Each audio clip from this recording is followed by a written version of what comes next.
नमस्कार दोस्तों, मेरा नाम है श्याम कुमार और स्वागत है आपका अपने चैनल शीटोमैटिक में। आज की वीडियो में हम बात करेंगे ऐप शीट के एक बहुत ही पावरफुल फीचर के बारे में, जो है एक्शन। ठीक है, एक्शन को आप कैसे यूज़ कर सकते हैं और उस एक्शन में बहुत सारे फीचर तो ऐड कर ही सकते हैं, लेकिन आज की जो वीडियो है इसमें हम जानेंगे किस तरीके से आप उस एक्शन की मदद से, अगर आपके पास कोई रो में डेटा आ रही है, जैसे कि यहाँ पे ए से लेकर एच तक के कॉलम है, ठीक है, इन सभी में अगर कोई भी एक डेटा आता है, ऐप शीट से सबमिशन होती है, तो उसके बाद आप चाहते हैं सेम वैल्यूज़, ठीक है, इस वाले टेबल में जो इसके बगल में चेक एक्शन के नाम से है उसमें भी सेम इसी का रिप्लिका बन जाए। ठीक है, इसका डुप्लीकेट वैल्यू सेम यहाँ पे भी आ जाए, दोनों टेबल में सेम वैल्यू अगर आप चाहते हैं तो कैसे कर सकते हैं। ठीक है, इसमें एक अलग से एक्शन है जो है कि ऐड और new row to another table. ठीक है, कैसे काम करता है हम इसके बारे में आज की वीडियो में समझेंगे। तो इसके लिए मैंने दो टेबल यहाँ बना रखा है, ऑर्डर्स और चेक एक्शंस का। ठीक है, तो हम चलते हैं सबसे पहले एक्सटेंशंस में। अगर आपने मेरी पिछली वीडियोस नहीं देखी हैं जिसमें हमने ऐप शीट के बारे में बहुत सारे एक्सप्लोर और कर रखा है, बहुत सारे फीचर समझ रखे हैं, तो ज़रूर देखें। मेरे दो चैनल हैं, एक यहाँ पे भी आप जो देख रहे हैं शीटोमैटिक में, और एक और चैनल है जहाँ पे ऐप शीट हिंदी के नाम से है, वहाँ पे भी जाके आप पूरी सिर्फ ऐप शीट के बारे में सीख सकते हैं। ठीक है, तो यहाँ पे एक्सटेंशन में जाने के बाद आपको मिलेगा यहाँ पे ऐप शीट, और इसको सेलेक्ट कर लें, क्रिएट एन ऐप को। क्रिएट एन ऐप करने के बाद अगर आप देखेंगे तो एक आपका ऐप क्रिएट हो चुका होगा। ये हम बहुत ही बेसिक और स्टार्टिंग से समझ रहे हैं ताकि आपको नेक्स्ट टाइम जब भी आप इसको ओपन करें तो समझ में आए कैसे आप इसको यूज़ कर सकते हैं। ठीक है, तो मैंने सिर्फ दो टेबल यहाँ पे इंसर्ट करा था, उसके बाद मैंने यहाँ पे ऐप को क्रिएट किया है। ठीक है, तो customise with the app sheet, और हम चलते हैं यहाँ पे डेटा के अंदर। तो आप देखोगे यहाँ पे एक टेबल है, दूसरा टेबल को भी लेके आ जाते हैं हम, चेक एक्शंस को। ठीक है, अब दोनों टेबल यहाँ पे आ चुके हैं। इसके बाद आपको जाना है यहाँ पे एक्शंस में।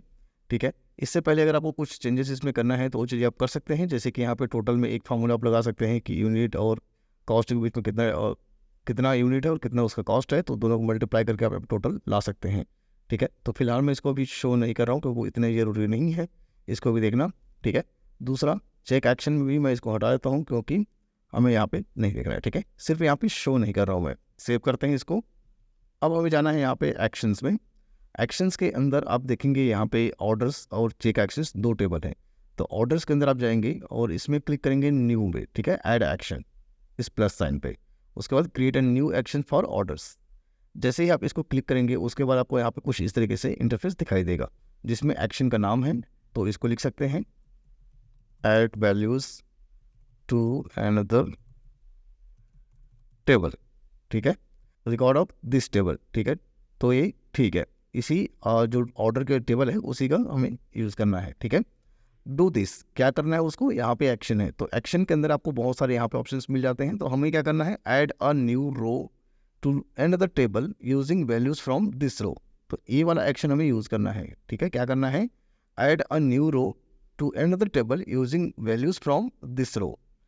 तो ऑर्डर के जो टेबल है उसी के जो रो वैल्यू है उसका यूज़ करके हम दूसरे टेबल में डेटा ऐड करेंगे। तो किस में ऐड करना है, टेबल टू ऐड टू, किस में करना है, चेक एक्शंस के अंदर। ठीक है, कौन कौन से कॉलम के वैल्यू लेके आना मुझे, मैं यहाँ पे डिसाइड कर सकता हूँ। जैसे आईडी हो गया, आईडी के बाद ऑर्डर डेट था, रीजन था। ठीक है, अगर मुझे ज़्यादा कुछ नहीं चाहिए तो मैं उतना ही लूँगा। ठीक है, यहाँ पे आइटम, यूनिट्स। ठीक है, यूनिट कॉस्ट भी आप ला सकते हैं। यहाँ पे टोटल नहीं दिख रहा है क्योंकि उसको मैंने शो नहीं कर रहा था, इसका मतलब सर्च में नहीं आ रहा था वो। अब आप यहाँ पे आईडी के अंदर यहाँ पे जाएंगे। ठीक है, और इसमें फार्मूला सिंपल एक लगाएंगे, फार्मूला पे नहीं लगाएंगे, एक्चुअली क्या है, कॉलम को आपको सेलेक्ट करना है। ठीक है, आपने यहाँ पे सारे कॉलम सेलेक्ट कर लिए। अब इसके वैल्यूज़ क्या चाहिए, आईडी में आईडी का जो वैल्यू है वो होना चाहिए। तो यहाँ पे कॉलम्स आपके पास हैं सारे। ठीक है, एग्जाम्पल्स में देखेंगे कॉलम्स, तो एक कॉलम यहाँ पे है आईडी, तो आईडी को आप इंसर्ट कर लें सिंपल और सेव कर दें। ऐसे ही ऑर्डर डेट में कॉलम में कौन सा है, ऑर्डर डेट, ये डेट है, तो इसको इंसर्ट कर लें। ऐसे ही रीजन के अंदर आप रीजन को सेलेक्ट कर लें, इनम है, इसको इंसर्ट कर लें, सेव। सेल्स पर्सन, तो हम लगाएंगे इसको सेल्स पर्सन, इंसर्ट, उसके बाद आइटम, तो सेम वैसे ही सब कुछ आप ऐड कर लें। ठीक है, सभी को आपने ऐड कर लिया। इसके बाद आप इसको एक बार सेव कर दें, और इस एक्शन को यूज़ करना है आपको ऑटोमेशन में। तो पहला पार्ट हमारा क्या हुआ कि पहला पार्ट में हमने दो टेबल ऐड करे, दूसरे पार्ट में हमने क्या किया, उस सभी टेबल को यहाँ पे लेके आए अपने ऐप शीट के अंदर, ठीक है। थर्ड पार्ट पे हमने एक्शंस क्रिएट करा और एक्शन के अंदर ये सारे कॉलम्स ऐड कर दिए, ठीक है। क्या करने के लिए? Add a new row to another table using values from this row, ठीक है। ये हमारा टारगेट है। तो अब आपको नेक्स्ट क्या करना है? ऐसे में क्या होगा, अगर आप मान लो यहाँ पे रखते भी हैं, क्लिक करते हैं और डेटा सब कुछ सेव करेंगे, उसके बाद आपको बटन में क्लिक करना पड़ेगा। इस टाइप का जो बटन है उसको मैं आपको दिखाता हूँ कैसे होगा। मैं इसको फिल कर लेता हूँ, ठीक है। कुछ भी रैंडम वैल्यूज ले लेते हैं। यूनिट्स 1000 है और $20 का कॉस्ट है, ठीक है। मैंने सेव किया इसको। अब सेव करने के साथ में यहाँ पे आप लास्ट में देखोगे add value to another table का इसका एक साइन दिख रहा है जो हमने यहाँ पे एक्शन में ऐड करा है। इसके एक्शन का जो डिस्प्ले है आइकन के, उसको चेंज कर सकते हैं आप। ऐड रो, तो इस टाइप का कुछ ले सकते हैं जो आपको सही लगता है, ठीक है। मैंने ऐसे कर दिया। तो इसमें क्लिक करते ही ऐड कर देगा दूसरे टेबल में। मैं क्लिक करता हूँ इसमें और देखेंगे एक बारी जाके हम। उससे पहले मैं सेव भी कर लूँ इसको, ठीक है। और टेबल में जाके देखते हैं, यहाँ पे मेरा डेटा आ चुका है और एक्शन में अभी डेटा नहीं आया क्योंकि मैंने साथ में इसको सेव कर दिया। इसको एक बार सिंक कर लेते हैं, दोबारा इसको करते हैं, ठीक है। Add value to another table. अब यहाँ पे जो 1 दिख रहा है, अगर ये कंप्लीट हो जाता है तो डेटा आपका यहाँ पे आ जाएगा। अगर कुछ एरर है तो यहाँ पे शो करेगा, ठीक है। इसको देखते हैं काम करता है कि नहीं करता है। ओके, तो यहाँ पे जो टाइप है वो प्रॉब्लम कर रहा है, तो उसको चेक करते हैं हम यहाँ पे टाइप में क्या है। दोनों के डेटा के टाइप सेम होने चाहिए। जैसे कि यहाँ पे ऑर्डर्स में आईडी टेक्स्ट है, ऑर्डर डेट डेट है, रीजन इनम है, सेल्स पर्सन इनम है, आइटम इनम है, यूनिट्स टोटल नंबर में है, यूनिट कॉस्ट प्राइस में है, टोटल नंबर में है। चेक एक्शन के अंदर क्या क्या है, इसमें आप देखो सेल्स पर्सन प्राइस में है, तो ये यहाँ पे प्रॉब्लम कर रहा है, ठीक है। जबकि सेल्स पर्सन क्या होना चाहिए? टेक्स्ट में होना चाहिए या फिर नेम होना चाहिए, ठीक है। ID text, order date date, region text, item text, unit number, unit price, ठीक है, बिल्कुल परफेक्ट है। इसको हम सेव करते हैं। अब दोबारा से एक्शन में हम जाके ट्राई करेंगे इसको। तो आपका जो डेटा है उसका टाइप आपको मेक श्योर करना है दोनों में सेम रहे। जैसे यहाँ पे दोनों में अब हमने सेम कर दिया। अब ट्राई करते हैं यहाँ पे जाके। आप यहाँ पे जाके क्लिक कर सकते हैं या इसको ओपन करने के बाद यहाँ पे एक आपको जो आइकन है वो दिख रहा है, इसमें क्लिक करें। डन हो गया, इसका मतलब डेटा आ चुका होगा यहाँ पे, परफेक्ट, ठीक है। तो इस तरीके से आप लेके आ सकते हैं बटन के द्वारा। अब अगर आप बटन नहीं चाहते हैं तो क्या करना है आपको? इसके लिए आपको जाना है ऑटोमेशन में। आप नहीं चाहते कि हर बारी आप बटन में जाके क्लिक करें तभी आपका डेटा जाए। आप चाहते हैं कि जैसे ही फॉर्म सबमिट होता है तो दोनों में इस टेबल के अंदर जैसे ही डेटा आता है तो यहाँ पे भी ऑटोमेटिक आपका आना चाहिए। तो उसके लिए क्या करना होगा आपको? यहाँ पे ऑटोमेशन के नाम से एक बॉट है, बॉट में क्लिक करना है और क्रिएट माई फर्स्ट ऑटोमेशन में क्लिक कर लेना है। Create a new bot. अब यहाँ पे व्हेन दिस इवेंट ऑकर्स, कब होगा ये, ठीक है। तो यहाँ पे कॉन्फ़िगर इवेंट में क्लिक करना है और कब होगा?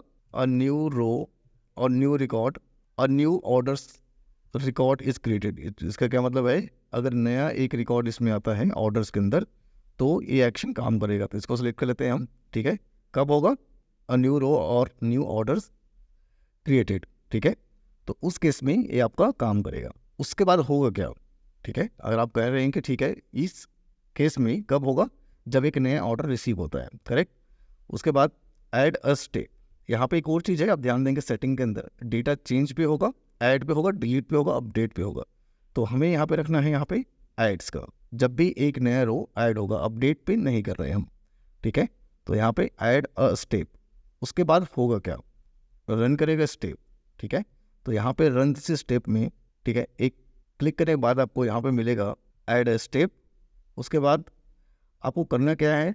आपके जो एक्शंस हैं उसी को रन करना है ना। Create a step.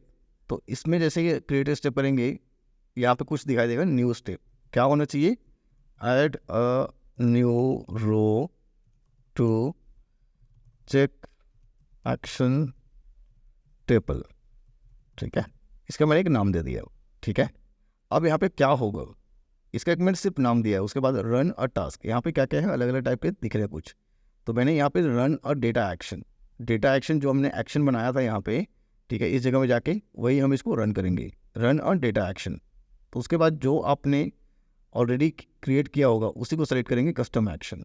कौन सा है? Add values to another table. इसको सेलेक्ट कर लें आप। जैसे सेलेक्ट करेंगे तो यहाँ पे आपको दिखेगा जो आपने बना रखा है एक्शंस, सारी चीज़ें, ठीक है। अब आपके पास जितना आपने बना रखा था वो सब चीज़ें यहाँ पे आ चुकी हैं। इसको कर देना है आपको सेव। यहाँ पे कुछ और चीज़ें नहीं करना है, ठीक है। Since the app is not deployed bots will deliver email only to the app owner. तो हम यहाँ पे ईमेल की बात नहीं कर रहे हैं, कोई भी हमने ईमेल ऑटोमेशन नहीं लगाया है तो उसकी ज़रूरत हमें नहीं है डिप्लॉय करने की, हम इसको चेक करते हैं।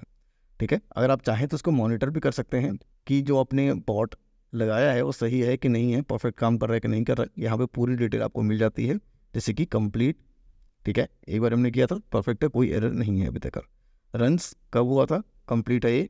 ठीक है, 7 सेकंड लगे थे उसमें, डॉक्यूमेंटेशन, ये सब कुछ यहाँ पे आपको मिल जाएगा। ठीक है, तो वापस आते हैं अपने ऐप पे और इसके जो व्यू है उसको ओपन करते हैं न्यू टैब में। ठीक है, अब एक प्रीव्यू है, तो एक नया ऑर्डर हम इसमें ऐड करते हैं और देखते हैं कि प्रॉपर काम कर रहा है कि नहीं कर रहा है। इससे पहले आपको मेक श्योर करना है कि आपने इसको सेव कर दिया है। ठीक है, और सिंक कर लिया। तो इसको मैं क्लोज करता हूँ और यहाँ पे ऐड करते हैं एक नया ऑर्डर। ठीक है, तो यहाँ पे कुछ भी वैल्यू ले लेते हैं चेक करने के लिए। सलमान, ध्यान रखना है आपको, पेन लिया हमने और यूनिट लिया है 1000 और यहाँ पे यूनिट कॉस्ट है इसका $2। ठीक है, उसके बाद सेव। जैसे मैं इसको सेव करूँगा तो ये वाला जो टेबल है जहाँ पे ऐड हुआ होगा, ठीक है, वही सेम वैल्यू मुझे कहाँ पे दिखना चाहिए, दूसरे वाले पे भी, है ना। तो यहाँ पे ऑर्डर्स में आ चुका है। ठीक है, पेन लिया था हमने, 1000 लिया था क्वांटिटी उसका और $2 का कॉस्ट था। चेक एक्शन के अंदर ये भी सेम वैल्यू आ चुका है। तो इस तरीके से आप एक्शंस को यूज़ कर सकते हैं। ठीक है, ऐड अ न्यू रो करके जो आपका वैल्यू पुराने वाले पे है उसको यूज़ करके दूसरे टेबल में डेटा ऐड कर सकते हैं। तो ये आपका एक्शन बहुत स्मूथ काम करता है। अगर आप इसको ऑटोमेशन में डाल देते हैं तो आपका टाइम बहुत सेव हो सकता है। ठीक है, हाँ, अगर आप मान लो ये वाला जो दिख रहा है आइकन आपको इसको नहीं रखना है, नहीं दिखाना चाहते, तो क्या करेंगे, आप इसमें एक्शंस में अगेन जाएंगे और इसको सेलेक्ट करेंगे। उसके बाद आप इसको स्क्रॉल करेंगे यहाँ पे डिस्प्ले में। ठीक है, यहाँ पे टेबल में क्लिक करेंगे और यहाँ पे है आपका पोजीशन, कहाँ पे देखना चाहते हैं इसको, जो वो पोजीशन दिख रहा है, तो इसको आप क्या कर देंगे, हाइड करेंगे तो भी चलेगा, लेकिन इन लाइन कर सकते हैं इसको। ठीक है, हाइड भी कर सकते हैं आप इसको और दोनों तरीके से आप ट्राई कर सकते हैं। ठीक है, मैंने हाइड कर दिया, सेव करते हैं। एक बारी और फिल करके देखते हैं कि क्या होता है। हाइड किया मैंने, इस बार योगेश लिया मैंने और कोई भी ले लेते हैं योगेश। आइटम ले लिया मैंने पेंसिल, यूनिट ले लिया मैंने 10 और यूनिट कॉस्ट है इसका $1 का। ठीक है, और करते हैं सेव। तो अब क्या होता है देखते हैं, डेटा तीसरे पे आ चुका है और यहाँ पे भी आ चुका है, एक्शन में भी और इसमें भी, दोनों में। ठीक है, इसका मतलब हाइड कर सकते हैं ताकि दिखे ना वहाँ पे। ठीक है, क्लिक करने का ऑप्शन ना मिले। हाँ, लेकिन आप क्या कर सकते हैं, इसको ऑटोमेशन में डाल के ऑटोमेटिक इसको अपडेट करते रह सकते हैं। तो इस तरीके से आप एक्शन को यूज़ कर सकते हैं। ठीक है, इस एक्शन को, जिसका क्या नाम है, add a new row to another table using values from this row, ये आपका बहुत ही इंपॉर्टेंट एक्शन है। ठीक है, तो उम्मीद करता हूँ ये वाली वीडियो आपको पसंद आई होगी। ऐसे ही और यूज़फुल वीडियोस देखने के लिए चैनल को सब्सक्राइब करें और बेल आइकन को जरूर प्रेस करें ताकि आपको मेरे आने वाली वीडियोस की नोटिफिकेशन मिल सके और जल्दी से जल्दी वीडियो देख के कुछ नया सीख सकें। तो इस वीडियो में इतना ही, हम बात करेंगे नेक्स्ट वीडियो में। तब तक के लिए बाय बाय।